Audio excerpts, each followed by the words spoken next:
मुसलमानों की चिंता कर रहे हैं। हिंदू हमारे जो नौजवान साथी हैं उनके रोजगार, किसानों, सबकी चिंता छोड़ करके सिर्फ मुसलमानों की चिंता भारतीय जनता पार्टी और नरेंद्र मोदी जी को। 2-3 टेक्निकल पॉइंट्स हैं जिनसे हम मुसलमानों को इसमें आपत्ति है। Hey what's up guys, welcome back my another video. यार क्या चल रहा है अभी देश में? सिर्फ वक्फ बोर्ड चल रहा है, वक्फ बिल चल रहा है, इसी का हंगामा चल रहा है, इसी का प्रोटेस्ट चल रहा है। अभी बिहार में सबसे ज्यादा स्थिति जो खराब है वो बिहार में वक्फ बिल को लेकर। वक्फ बिल 2024 जो लोकसभा और राज्यसभा से पास हो गया है फाइनली। 18 से 20 घंटे बहस चलने के बाद लोकसभा और राज्यसभा में फाइनली इसे पास कर दिया गया है। अब आगे यही होगा कि ये बिल लागू होगा। अब इस बिल से फायदा किसको होने वाला है? इस बिल से फायदा मतलब सरकार का कहना है कि इस बिल, अगर ये बिल आता है तो इससे दबे कुचले जो मुसलमान है, जो पासमानदा है, उनको इस बिल से फायदा होने वाला है। इसमें मुस्लिम महिलाओं को फायदा होने वाला है।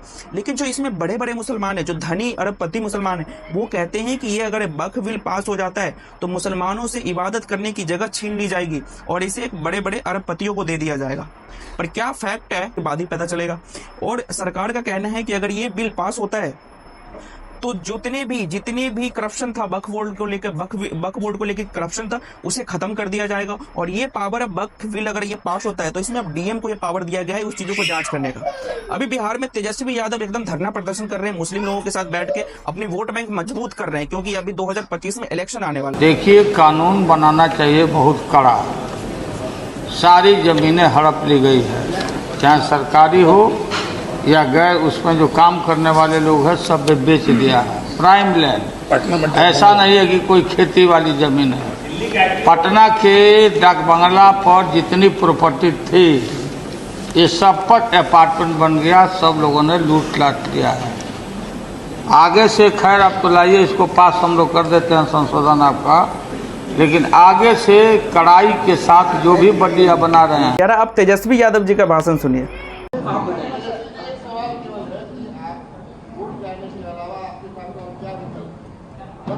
कोर्ट के अलावा और क्या सरकार बना करके इस कानून को कूड़ेदान में फेंकना। सीए एनआरसी का भी हम लोगों ने प्रस्ताव जो है भेजा था कि नहीं भेजा था कि किसी भी कीमत पे हम लोग सीए एनआरसी को बिहार में लागू नहीं होने देंगे। सब लोगों ने पास करके भेजा था।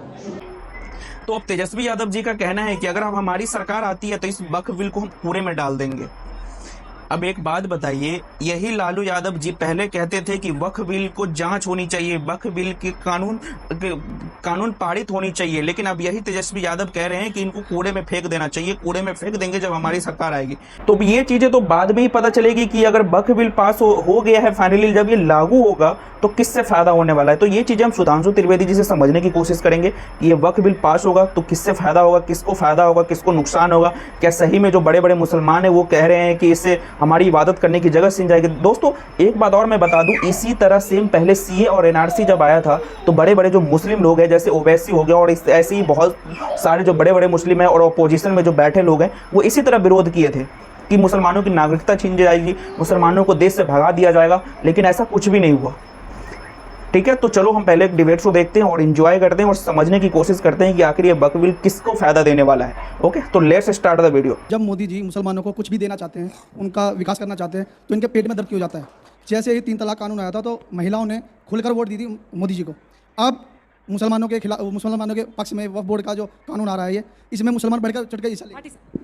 नहीं, मुसलमानों को मोदी जी ने कितने टिकट दिए इस चुनाव में, लोकसभा चुनाव में, ये बता दें आप। हमारे पेट में वो टिकट देना दे, हम वोट जरूर देंगे मोदी जी को। नहीं, आप दो, उसमें कोई दिक्कत नहीं है। वोट देंगे। देखिए, वोट तो आदमी का स्वतंत्र है, लेकिन हमारे पेट में दर्द तो तब होगा जब कुछ दे रहे हो। आप कह रहे हो कुछ देते हैं तो दर्द हो जाता है। जी हमें भरोसा है, टिकट दिए, टिकट भी मिलेगा, टिकट भी मिलेगा, भरोसा है जी। अभी तो बता रहे थे कि स्कॉलरशिप टिकट भी मिलेगा। देखिए, जो पिछली 70 साल कांग्रेस ने राज किया तो बीजेपी का डंडा दिखाते रहे और अपना झंडा मुसलमान को थमाते रहे। मैं ये पूछना चाहता हूँ, अब सुधांशु जी से भी मेरा सवाल है कि मोदी जी हर चीज़ की गारंटी देते हैं पिछले चुनाव में, क्या सुधांशु जी इस बात की गारंटी देंगे कि हमारी मस्जिदों पर कोई परेशानी नहीं आएगी, मदरसों पर कोई परेशानी नहीं आएगी? क्या मुसलमान को इसका फायदा होगा? क्योंकि मुझे उम्मीद है मोदी जी से इसका फायदा तो होगा, पर सुधांशु जी से मैं गारंटी चाहता हूँ। तिरपाल ऑर्डर कर दिए उन्होंने, तिरपाल लाएंगे और मस्जिद को कोई नुकसान नहीं होने। देखिए, मस्जिद हो या मदरसे, इस वक्फ बोर्ड के एक्ट में कहा गया जो मस्जिदें हैं, जो इमामबाड़े हैं, जो दरगाहें हैं और जो कब्रिस्तान है, उनके ऊपर कोई प्रभाव नहीं पड़ेगा। और जिस चीज को ये लोग मुद्दा बनाते हैं वो भी मैं कहता हूं, हमारी सरकारों ने, योगी जी की सरकार आई, केवल इल्लीगल मदरसों पर कार्रवाई की थी। भाई इल्लीगल अगर रजिस्ट्रेशन ही नहीं है तो गलत है ना। अगर रजिस्ट्रेशन दिखाओ कोई समस्या नहीं है। अभी तक तो जो प्रॉपर्टी उसमें आधी अनरजिस्टर्ड है, तो फिर क्या कीजिएगा? हाँ, तो मैं बताता हूँ कैसी कैसी है जिसको अपने में काउंट करने लगते हैं। ताजमहल पे दावा कर दिए थे, कहेंगे छीन लिया। संसद भवन पे दावा किए थे, छीन लिया। एयरपोर्ट पे दावा कर दिए, छीन लिया। फिर वो अंबानी जी कैंटीला पे दावा कर दिया, छीन लिया। अब भैया ऐसे तुम खड़े हो जाओ तो जिसे कहते हैं, जिधर वो कहते थे ना पुराने जमाने में, अरे साहब आप शहंशाह आलम है, जिधर उंगली कर देंगे उधर वो आपकी जमीन हो जाएगी। तो मैं कहना चाहूंगा उनके लिए अपनी लखनऊ की भाषा में, हम यहाँ वो दिन लग गया जब उस लल्लू का फाते उड़ाया करते थे कि जहां हमारा कबूतर बैठ जाएगा वो हमारी जमीन हो जाएगी। अब कागज पे साबित करके ईमानदारी से होगा, बिल्कुल मिलेगा। और मैं पूछना चाहता हूं, वक्फ बोर्ड से इतनी जमीन है, भारत का नहीं दुनिया का सबसे अमीर बोर्ड है, दुनिया का सबसे ज्यादा जमीन। कितने हॉस्पिटल चल रहे हैं, कितनी लाइब्रेरी चल रही है, कितने यूनिवर्सिटीज चल रही हैं, मुस्लिम बच्चों के लिए पढ़ाई लिखाई के लिए क्या चल रहा है, जैसे कहा कि हमने कहा मुस्लिम बेवाओं के लिए, डाइवोर्सी वुमेन के लिए, अनाथ बच्चों के लिए कितने अनाथालय चल रहे हैं। और तो छोड़िए, मंदिरों में तो भंडारे चलते हैं, कितने भंडारे चल रहे हैं सुबह से शाम तक। ये समझ में आता है दूसरे क्या खिलाएंगे, सब खा गए, सब खा गए। हमारी संसद छिन गई, आपने बताया ही नहीं। नहीं दावा है ना, जैसे कि दावे। हाँ, आपने न्यूज नहीं दिखाई, कब छिन गई? कब? बदरुद्दीन अजमल छिन गई, आपने कहा छिन गई। और क्या होगा, छिन गई? मैंने नहीं वो कहेंगे छिन, मैंने जो कहा आप समझ नहीं पाए सर। इतना झूठ क्यों बोलते हो? वो अपने में शर्माने लगता है, इतना झूठ बोलते हैं। सुनिए सुनिए जी, शायद आप थोड़ा दूसरी तरफ आउट ऑफ कंसंट्रेशन हो गए। मैंने कहा जिन्होंने दावा किया संसद में उंगली रख दी। अरे मेरी बात सुनिए, आप सुन नहीं पाए, कोई जाके पीछे सुन ले। मैंने कहा जब आप काउंट करेंगे तो सब दावों को काउंट कर लेंगे, और जब दावा खारिज हो गया कहेंगे छिन गई। और आपको पता है ताजमहल पे सुप्रीम कोर्ट ने कहा शाहजहां का फरमान दिखाओ। और मैं एक और बात कहना चाहता हूं जो मैंने पार्लियामेंट में बोली थी। देखिए साहब, 1707 के बाद तो मुगल हुकूमत खत्म हो गई थी। शाह आलम के जमाने तक आते आते जो बहादुर शाह प्रथम के जमाने में लाहौर से लेकर कर्नाटक तक मराठे टैक्स वसूल रहे थे। शाह आलम के जमाने में कहावत है, सल्तनते शाह आलम दे लाल किले ते पालम, यानी लाल किले से आजिया एयरपोर्ट। तो भैया सब अंग्रेजों ने कैप्चर कर ली थी। तो अब अचानक 300 साल बैक में जाकर सूरत नगर निगम से लेकर लखनऊ तक वो फरमान वैलिड कैसे हो गए? जब हुकूमत ही नहीं थी तो वो निकल के कहां से आने लगे? 2-3 सवाल।